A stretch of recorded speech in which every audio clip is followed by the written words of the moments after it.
Pagi hari ini kita akan belajar sama-sama tentang satu tema, tentang kesabaran. Mari kita buka dalam Kolose pasal yang ketiga, ayat 12 sampai dengan 3. Kolose pasal yang ketiga, ayat 12 sampai dengan 13, demikian firman Tuhan. Karena itu, sebagai orang-orang pilihan Allah yang dikuduskan dan dikasihinya, kenakanlah belas kasihan, kemurahan, kerendahan hati, kelemah lembutan, dan kesabaran. Sabarlah kamu seorang terhadap yang lain, dan ampunilah seorang akan yang lain apabila yang seorang menaruh dendam terhadap yang lain. Sama seperti Tuhan telah mengampuni kamu, kamu perbuat jugalah demikian. Bapak Ibu dikasih Tuhan yang hadir hari ini, pagi hari ini, saya rindu kita semua belajar satu tema tentang kesabaran. Kesabaran adalah salah satu rasa, salah satu ciri dari buah roh. Bapak Ibu, beberapa waktu yang lalu kita melakukan atau merayakan, memperingati doa pencurahan Roh Kudus. Kalau kita belajar tentang pencurahan Roh Kudus, saat kita mengalami baptisan Roh Kudus, dipenuhi oleh Roh Kudus, kalau GBI pengakuan imannya menyatakan tanda awalnya kita berbahasa roh. Dan ada karunia rohani yang Tuhan izinkan, dipercayakan buat kita. Terkadang kita sibuk mengejar karunia-Nya. Karena karunia itu kelihatannya spektakuler. Karunia itu membuat kita naik. Ya. Tetapi tanpa kita sadari, kita butuh yang namanya buah roh. Karena dari buah roh hadir terimplementasi dari kehidupan kita, menolong kita untuk menjadi saksi. Karunia membuat kita bisa menjadi sakti, tetapi buah roh menolong kita untuk kita menjadi saksi. Karena apapun yang kita omongkan tidak terlalu kencang dibandingkan dengan tindakan kehidupan kita sehari-hari. Bapak Ibu dikasih Tuhan yang hadir hari ini. Dan hari ini kita akan belajar satu tema tentang kesabaran. Kesabaran ini bukan saja satu kali pertandingan, tetapi ini sepanjang kehidupan kita. Kita terus berjuang. Berjuang apa? Berjuang untuk kita tetap sabar. Kesabaran memang lebih sulit untuk dilakukan. Dan kita butuh perjuangan untuk kita bisa sabar hari lepas hari dalam menjalani kehidupan kita. Bapak Ibu dikasih Tuhan, banyak orang gagal. Banyak mungkin di antara kita masih berjuang sampai hari ini untuk kita bisa sabar. Kesabaran menjadi sesuatu hal yang menjadi sulit kita lakukan kalau kita tidak tetap tinggal di dalam Tuhan. Beberapa waktu yang lalu mungkin Bapak Ibu mengikuti berita tentang kemenangan Indonesia dalam final SEA Games. Tetapi dicemari dengan keributan yang terjadi di final SEA Games. Di tengah-tengah situasi yang berat, situasi-situasi yang genting, di menit-menit terakhir Indonesia disamakan. Kalau Bapak Ibu mungkin terlewat pertandingan bola ini, waktu itu kita sudah unggul 2-1, dan di menit-menit terakhir, di injury time, kita kembali kebobolan menjadi 2-2. Nah, provokasi itu terjadi saat beberapa tim dari final ini Indonesia lawan Thailand, dan beberapa personil dari Thailand berlari-lari mengekspresikan kemampuan mereka mengimbangi permainan Indonesia dan mencetak gol jadi imbang ke benchnya Indonesia, dan terjadilah keributan. Dan saya melihat respon kita menjadi orang Indonesia ada sedikit miss ya. Walaupun ini menjadi perdebatan, banyak orang berkata, oh iyalah nggak mudah. Mereka yang datang kok ke bench kita. Mereka kok yang memprovokasi kita. Kemenangan kita di SEA Games diwarnain yang sudah kita tunggu 30 tahun lebih, 32 tahun. Akhirnya jelek karena apa? Terjadi keributan.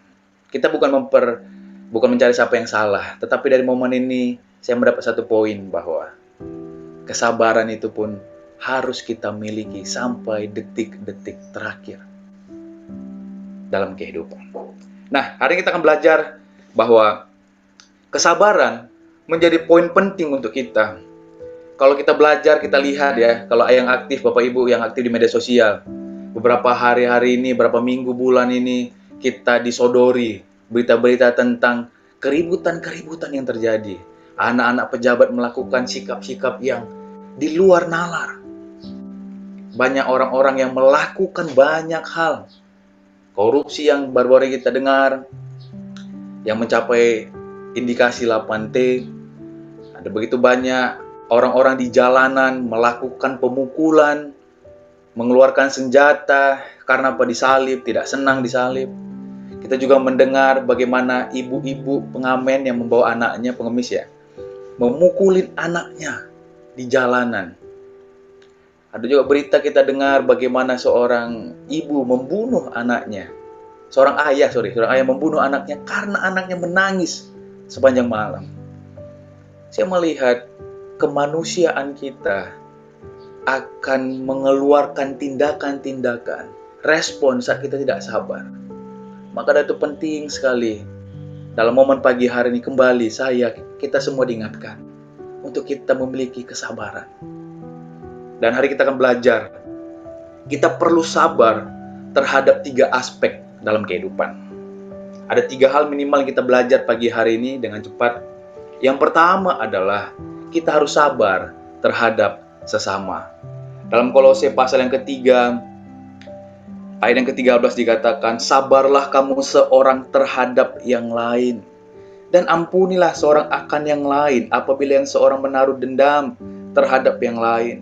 Sama seperti Tuhan telah mengampuni kamu, kamu perbuat jugalah demikian.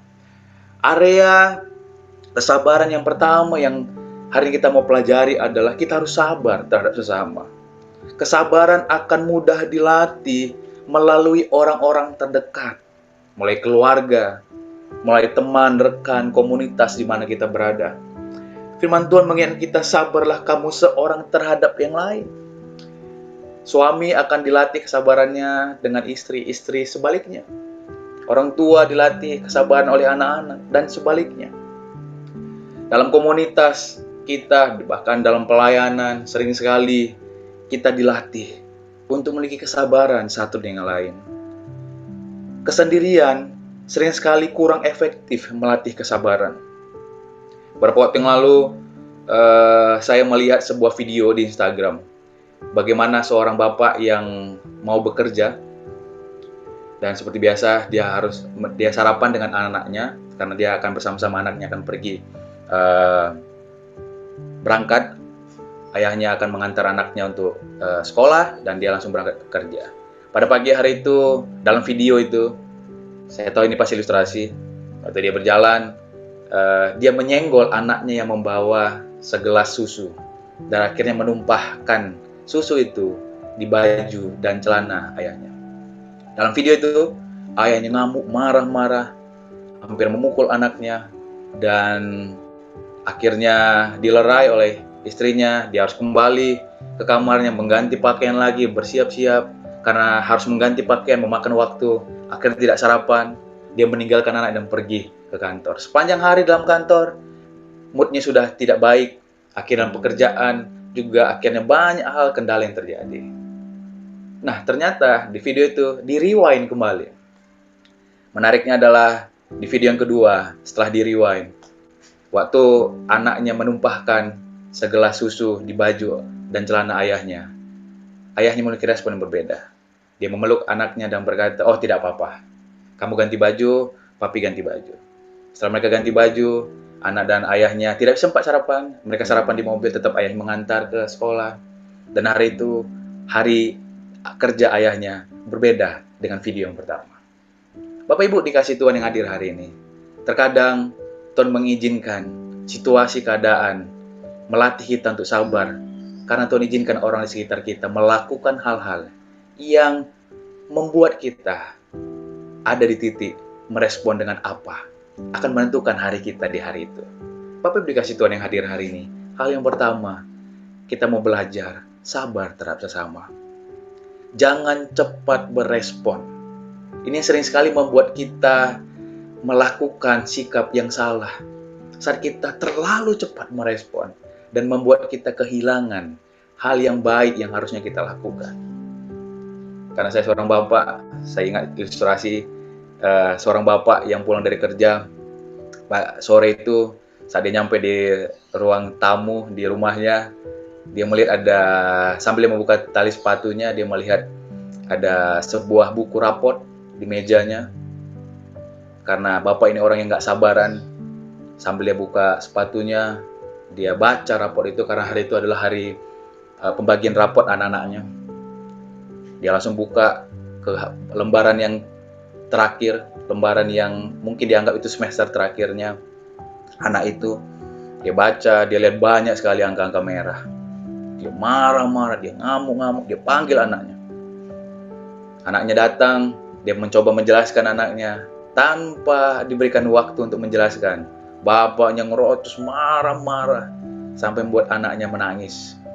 Dan menarik adalah setelah ayahnya puas marah-marah, papinya puas marah-marah, terakhir dengan lembut, dengan meneteskan air mata, si anak ngomong kepada bapaknya, "Pi, itu bukan rapot saya."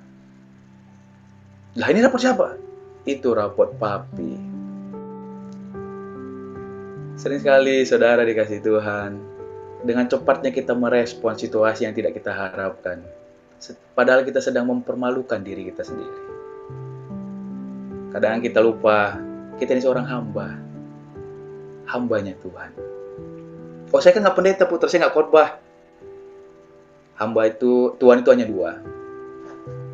Tuhan Allah yang kita sembah, atau hantu. Jadi kalau nggak kita hamba Tuhan, ya jangan dijawab saudara. Hal yang pertama yang harus kita pelajari, mengingatkan kita semua, sabar terhadap sesama. Jangan sampai kita salah merespon, membuat kita kehilangan kehidupan menjadi saksi. Kita boleh sakti dalam pelayanan, kita boleh luar biasa dalam pelayanan. Tapi kalau buah roh tidak terlihat dari kehidupan kita, salah satu cirinya adalah kesabaran. Kita kehilangan momen untuk kita menjadi saksi di dalam kehidupan. Hal yang kedua yang kita bisa pelajari untuk kita bisa sabar, yaitu adalah sabar menantikan waktunya Tuhan. Dalam Ibrani pasal yang ke-6 ayat yang ke-12 dikatakan, agar kamu jangan menjadi lamban, tetapi menjadi penurut-penurut mereka yang oleh iman dan kesabaran mendapat bagian dalam apa yang dijanjikan Allah. Bapak Ibu dikasih Tuhan yang hadir hari ini dalam doa pagi, hal yang kedua, bagian yang kedua yang perlu kita latih dalam kehidupan adalah sabar menantikan waktunya Tuhan. Sering sekali kita tidak sabar menantikan waktunya Tuhan. Sering sekali akibat ketidaksabaran kita menantikan waktu Tuhan mengakibatkan masalah yang lebih besar. Bapak Ibu dikasih Tuhan, kita harus menjadi penurut-penurut yang oleh iman dan kesabaran. Iman itu juga dibutuhkan sebuah kesabaran. Sabar menunggu waktu yang terbaik untuk Tuhan menyatakan iman kita yang dijanjikan Allah dalam kehidupan kita. Ingat waktu Abraham tidak sabar dalam menunggu janjinya Tuhan, mengakibatkan masalah besar yang hari ini terjadi dalam kehidupan kita. Benar, kemarin di doa pencurahan Roh Kudus, Om Sur membagikan bahwa kekristenan hari ini mendominasi. Tetapi yang kedua adalah akibat dari ketidaksabaran Abraham melahirkan sebuah agama yang hari ini berat untuk kita di beberapa momen dalam kehidupan. Beberapa orang-orang oknum dari agama itu menjadi tantangan, challenge buat kita untuk kita melayani, menjangkau jiwa-jiwa. Bapak Ibu dikasih Tuhan yang hadir hari ini, ingat, sabar menantikan waktunya Tuhan. Waktu Tuhan yang terbaik, walau kadang tak mudah untuk dimengerti. Tetapi pagi hari ini, kita semua kembali diingatkan untuk kita sabar menantikan waktu Tuhan. Iman kita harus didukung oleh sebuah sikap kesabaran untuk menantikan hal-hal yang dijanjikan Allah di dalam kehidupan orang percaya. Saya nggak tahu situasi apa yang saudara hadapi hari ini, tapi firman Tuhan mengingatkan kita, janji apapun yang sedang kita tunggu, pengharapan apapun yang sedang kita harapkan hari ini, iman kita harus dibarengi dengan apa? Kesabaran akan menantikan waktunya Tuhan. Sabar dalam prosesnya Tuhan. Sabar karena Tuhan memberikan tepat pada waktunya. Mengenai sabar menantikan waktunya Tuhan, saya ingat sebuah ilustrasi bagaimana 4 orang menaiki sebuah helikopter. 4 orang ini adalah seorang pilot yang mengendarai, yang kedua adalah pendeta, yang ketiga adalah pengusaha, dan keempat adalah seorang anak muda pramuka. Nah, dalam perjalanan helikopter terbang, ada keadaan yang tidak baik di mesin helikopter dan mengakibatkan mereka harus mengalami crash. Sebelum crash, pilot mengingatkan bahwa ternyata cuman ada 3 tas parasut. Pilot berkata, karena saya akan menerbangkan helikopter yang lain, saya izin duluan. Dia ambil tas parasut, dia lompat. Sisa 2 tas parasut dan orangnya 3. Nah, bapak pengusaha berkata, aduh saya ada meeting ini. Jadi saya duluan ya. Dia ambil tas satu lagi dan dia lompat. Sisa 1 tas parasut tetapi orangnya ada 2. Seorang bapak pendeta dan 1 anak muda pramuka. Bapak pendeta berkata kepada anak itu, kamu masih muda, masa depan masih panjang. Kamu saja yang menggunakan 1 tas parasut lagi. Saya akan tetap bersama-sama dalam pesawat ini. Karena waktunya saya memang sudah menghadap Tuhan. Dengan sederhana, dengan lembut, anak ini berkata, oh nggak apa-apa Bapak, kita sama-sama turun. Oh nggak bisa, tinggal 1 tasnya. Oh enggak, sisanya 2. Karena bapak pengusaha tadi salah ngambil tas, dia ngambil tas pramuka saya. Jadi tas parasut masih ada 2. 1 untuk bapak pendeta, 1 buat saya. Kita lompat sama-sama. Dalam kehidupan ini, sering sekali kita terlalu terburu-buru mengambil keputusan yang mengakibatkan dampak yang buruk dalam kehidupan. Bapak Ibu, hal yang kedua, pagi hari kita diingatkan sabar menantikan waktunya Tuhan. Karena saat kita tidak sabar, sering sekali hal-hal yang lebih buruk terjadi di dalam kehidupan. Yang ketiga, yang terakhir, kita harus sabar dalam apa? Sabar dalam kesulitan. Dalam Roma pasal yang ke-12 ayat 12 berkata, Roma 12 ayat 12 berkata, bersukacitalah dalam pengharapan, sabarlah dalam kesesakan, dan bertekunlah dalam doa. Hal yang ketiga yang kita harus pelajari, yang menolong kita untuk kita bisa apa? Untuk sabar. Kita harus sabar dalam kesulitan. Kesulitan terkadang melatih kita untuk bisa sabar dan percaya bahwa Allah pegang kendali dalam kehidupan. Kesulitan melatih kita untuk bisa diam di kaki Tuhan. Orang yang gak sabar biasanya tidak tenang. Berusaha untuk melakukan banyak hal untuk dia keluar dari kesulitan. Itu nature-nya manusia.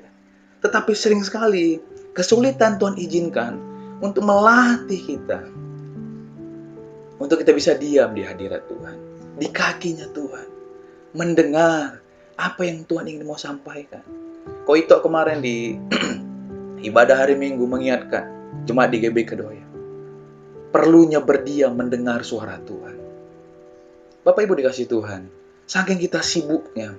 Terlalu diberkati Tuhan. Membuat kita kehilangan banyak waktu. Untuk berdiam di kaki Tuhan. Mendengar apa yang Tuhan mau kita kerjakan dalam kehidupan kita. Saking sibuknya kita hanya melakukan kegiatan, agenda pribadi, planning pribadi dalam kehidupan. Yang tanpa kita sadari, sering sekali tidak sesuai dengan apa agenda surga. Pagi hari ini, mungkin kita perlu diingatkan bahwa kesulitan terkadang Tuhan izinkan memproses kita untuk kita sabar dan bisa memiliki waktu diam di dalam hadirat Tuhan.